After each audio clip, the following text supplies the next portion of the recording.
کہ انسان جو کھانے کھاتا ہے اس کا اثر اس کی فکر، اس کی سوچ، اس کے نظریے پہ بھی پڑتا ہے۔ سب سے اہم اثر انسان کی زندگی میں غذا کا ہے۔ اسلام میں یہ جو بظاہر کبھی کبھی ذہنوں پر بار ہوتا ہے، اتنا زیادہ حلال و حرام کا معاملہ کہاں چل سکتا ہے؟ اتنا زیادہ نجیس و پاک کا معاملہ آج کے زمانے میں کہاں ہو سکتا ہے؟ اتنا زیادہ حلال و حرام کا کون خیال کر سکتا ہے؟ اور پھر یہی وجہ ہے کہ دنیا میں آج سب سے زیادہ جس چیز کے اوپر توجہ ہے، یہ کھانے کے نئے نئے آئٹم ہمارے سامنے آ رہے ہیں۔ یہ مختلف کھانے کے انواع و اقسام جو ہم دیکھ رہے ہیں، یہ یوں ہی نہیں ہے۔ یہ چاہے ہمارا ذہن وہاں تک نہ جائے، لیکن شیطانی ذہن بہت آگے تک جاتا ہے۔ چاہے ہمارا کوئی منصوبہ نہ ہو، لیکن باطل کا منصوبہ بہت آگے تک جاتا ہے۔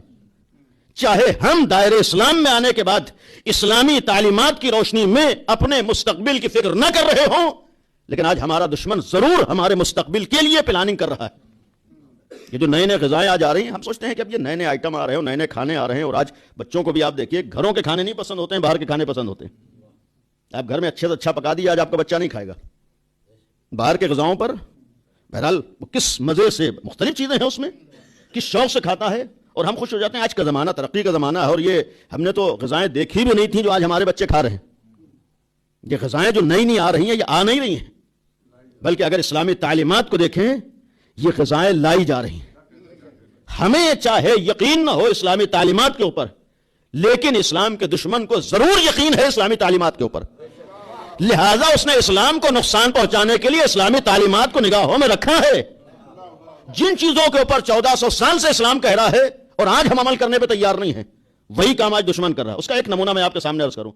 جو لوگ آشنا ہیں، جتنے بھی کھانے کے آئٹم جو آج آ رہے ہیں مارکیٹ میں، اکثر کھانوں میں جو لوگ دیکھتے رہتے ہیں، ایک خاص جانور کی چربی استعمال ہوتی ہے۔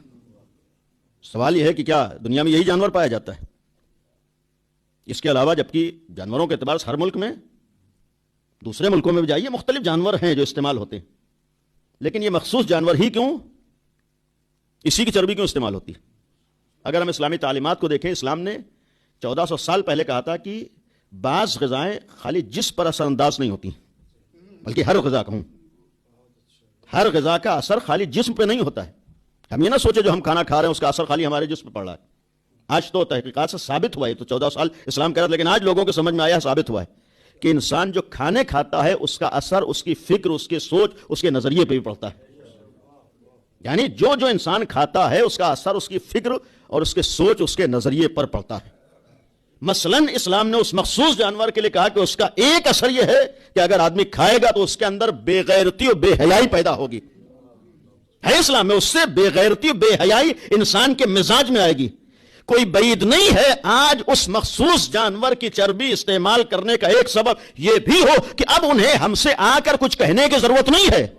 ایسی غذائیں ہمارے جسم تک پہنچائی جا رہی ہیں جس کے نتیجے میں ہم خود بخود بے حس و بے غیرت ہوتے چلے جا رہے ہیں۔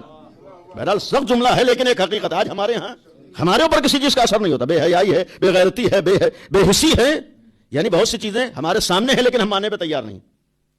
بہت سی چیزیں ہیں ہم محسوس کرنے پہ تیار نہیں، آج ہمارے اطراف میں ہیں ہم دیکھنے پہ تیار نہیں۔